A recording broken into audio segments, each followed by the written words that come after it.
Queridos, amados irmãos e amigos, sejam todos bem-vindos aqui no canal Semeando Unção, este canal de bênção.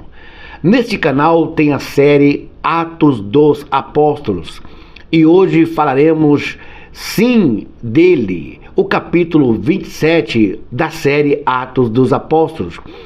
Por favor, siga aqui embaixo, siga o canal, ative o sininho, participe da leitura, sejam todos abençoados através dessa série aqui no canal.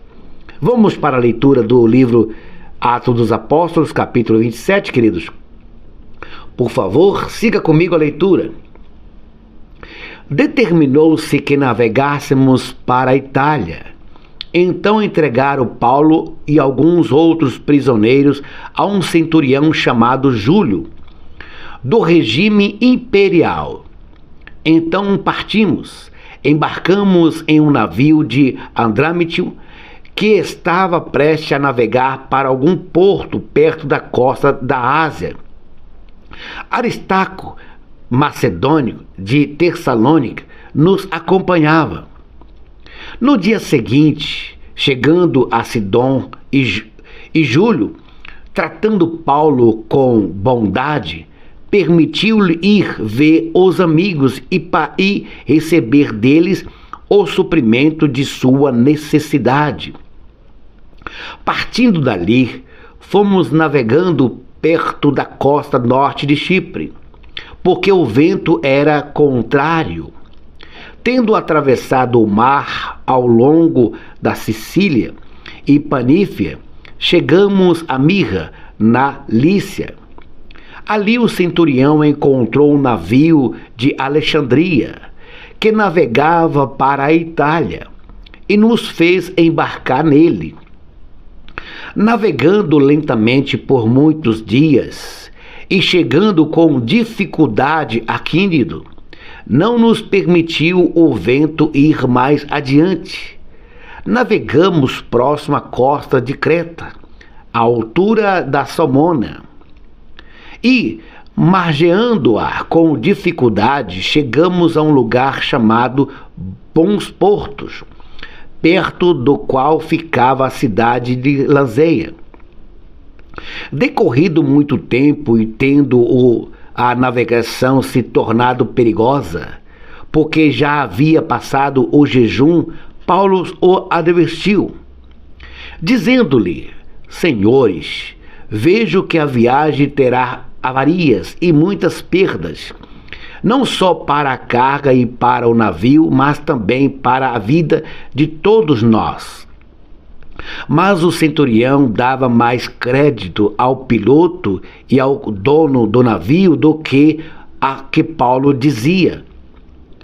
E como o porto não era próprio para passar o inverno, a maioria deles foram da opinião que de lá seguissem viagem para ver se, algum modo, podia chegar ao porto de Fenícia, em Creta, voltando para a sudoeste e nordeste, para ali passarem o inverno. Soprando o vento sul de forma amena, supondo ele ter alcançado o que desejava, levantaram âncora e foram costeando Creta bem perto.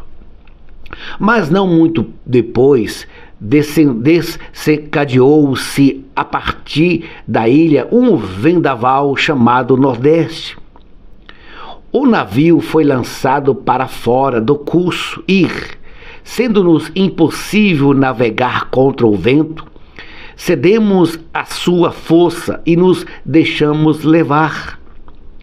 Chegando perto de uma pequena ilha chamada Cauda, foi com dificuldade que conseguimos segurar o bote salva-vidas, que então foi recolhido e, usando os meios disponíveis para preservar o navio, amarraram-no com cordas, temendo que fossem lançados em Sírte e escalhassem, baixando as velas, e se deixaram levar.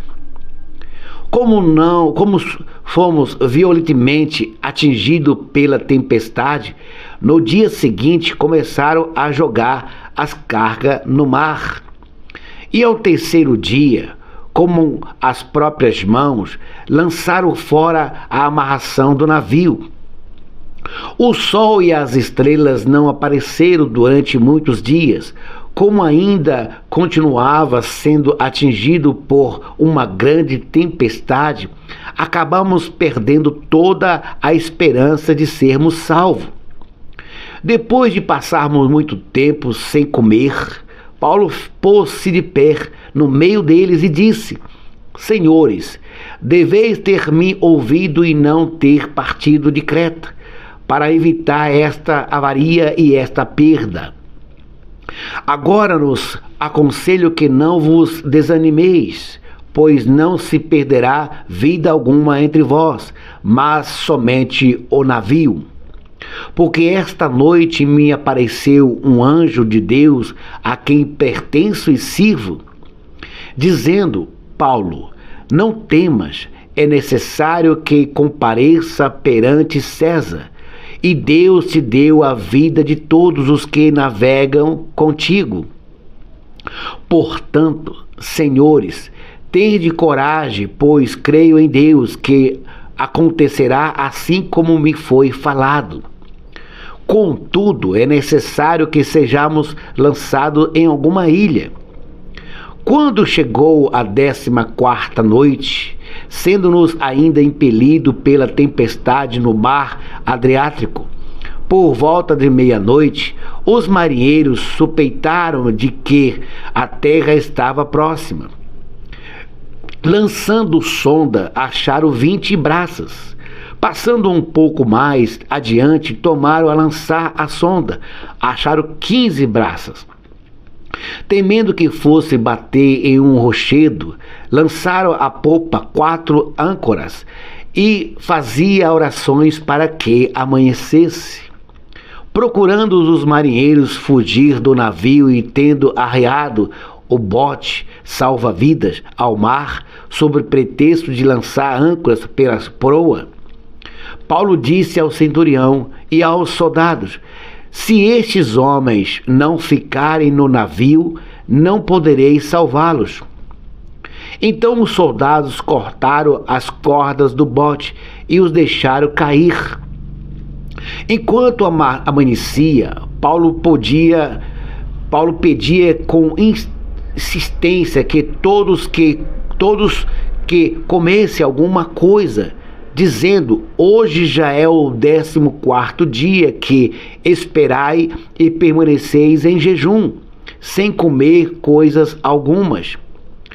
Recomendo-vos, portanto, que comais alguma coisa, porque o vosso livramento depende disso, pois nenhum cabelo cairá da vossa cabeça. Dito isto, tomou o pão, deu graça a Deus na presença de todos e, partindo, começou a comer. Então todos animaram e também comeram. Éramos ao todo 276 pessoas no navio. Depois de se satisfazerem com a comida, começaram a aliviar o navio jogando o trigo no mar.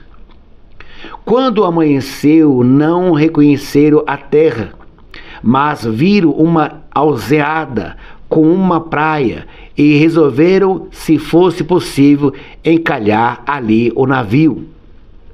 Soltando as âncoras, deixaram-nos no mar, desatando ao mesmo tempo as amarras do leme e, içando ao vento a vela da proa, dirigiram-se para a praia. Quando, porém, no lugar onde 2 correntes se encontravam, encalharam o navio e a proa, encravando-se, ficou imóvel, mas a proa se despedaçava com a força das ondas. Então os soldados decidiram matar os prisioneiros para que nenhum deles fugisse, escapando a nado.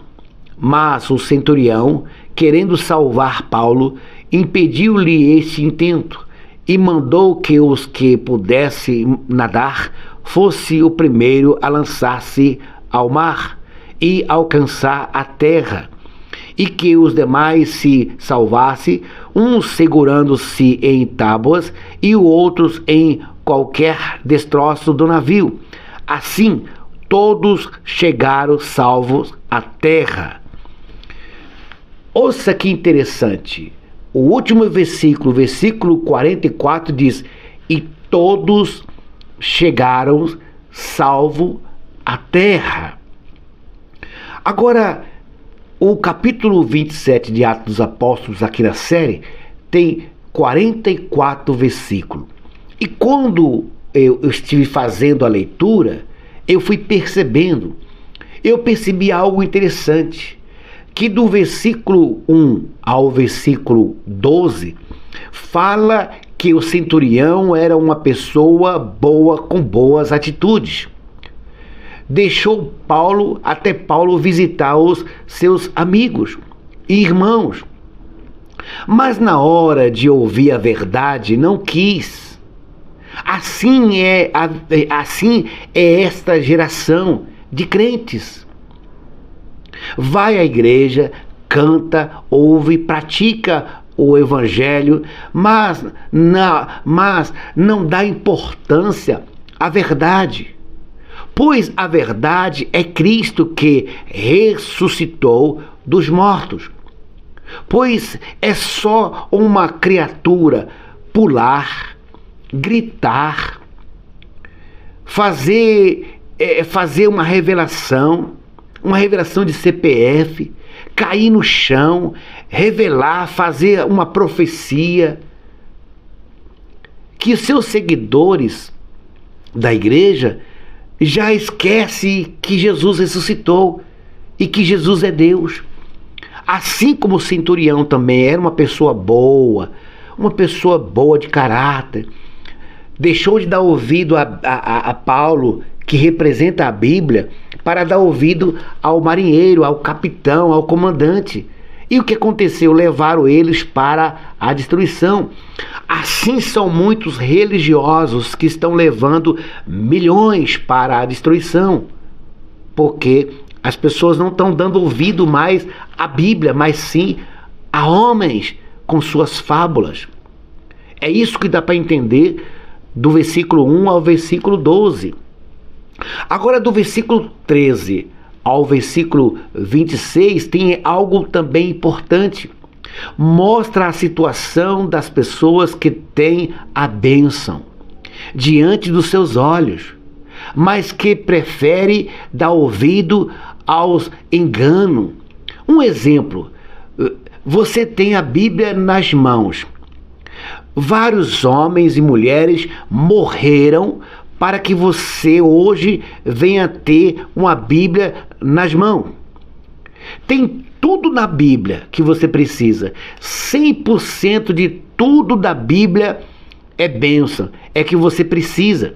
Mas basta o dono do barco, que é a igreja, basta o dono do barco pular, revelar, gritar em línguas embaralhadas, falar que você dá o dízimo, a bênção vai chegar. Fala que você vai fazer campanhas e você vai ser abençoada. Fala que você vai fazer o sacrifício dos seus bens e o céu descerá para você. Fala que você vai dar oferta e você vai receber as bênçãos de Deus. E que você vai dar, você vai dar e o céu vai descer até você. Então, do versículo 13 ao versículo 26, fala disso.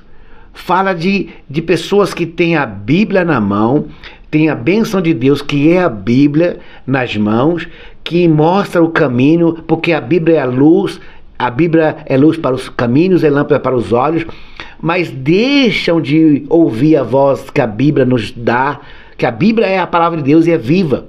Passará céus e terra, mas a minha palavra não passará. Aí deixa de ouvir a palavra de Deus e para ouvir o dono do barco. Aí do versículo 27 ao versículo 44, tem algo maravilhoso. porque tudo está se perdendo. A vida não passa de um sopro. Em meio a uma tempestade, o soldado querendo matar todos, Paulo e os outros, mas surge um verdadeiro crente. Ele pega, veja o que Paulo é, irmão, ele pega o pão, em meio a uma tempestade, ele pega o pão em meio à morte, porque falta pouco para morrer. A vida é um sopro, a vida praticamente é uma gota de água na garganta para se afogar mediante a tempestade. E ele pega o pão e ele ora a Deus e divide com todos que estão no barco. E todos comem e redobra e revigora o ânimo. E aí, quando revigora o ânimo, ele fala: olha, agora todos vocês vão nadar e vão chegar em terra todos salvos. Por quê? Porque Deus é o Deus do livramento. Mas o Deus do livramento deixou a Bíblia, a sua palavra. E muitos estão indo naufragando. As suas vidas estão sendo tragadas pelas forças das trevas, porque ouviram a voz do engano. E a voz do engano está na boca de vários religiosos. Sim, queridos, todos aqueles que corrompem o evangelho é adúltero, é ladrão, é malfeitor, é assassino. Porque todos aqueles que adulteram o evangelho, em vez de falar a mensagem verdadeira que salva, que é Cristo na cruz, que é o túmulo vazio, eles vendem o evangelho. Aqui em Atos capítulo 27 dá um exemplo disso. A quem você quer dar ouvido? A voz de Deus ou a voz do comandante que está levando o barco para o naufrágio? Sou o missionário M.M. Barbosa da Semeando Unção. Por favor, se inscreva no canal, ative o sininho aqui embaixo. Um beijo, um abraço do seu missionário M.M. Barbosa. Obrigado.